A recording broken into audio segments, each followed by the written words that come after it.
να σταματήσουν για το καλό όλων.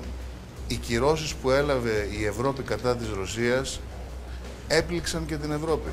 Каменос е во добри релации со уште еден лик од сенките на Кремљ, Иван Савидис, но русинот со грчко потекло, член на Државната дума, жител на Солун, крупен инвеститор, е пријател и со грчкиот премиер Ципрас.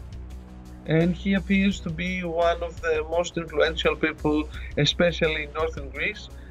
He also attempted and he bought some of the traditional Greek media, not only in Thessaloniki but also in Athens, such as newspapers, TV channels and so on. So through the use of these non-traditional means, I think that Russia is trying to increase its influence in Greece.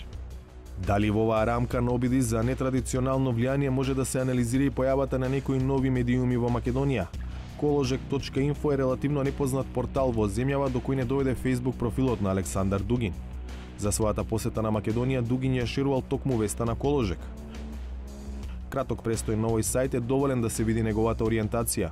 Меѓу другото, актуелна е анкета на која се бара посетителите да одговорат на прашањето на кој начин ќе биде избркана квислиншката нелегитимна власт.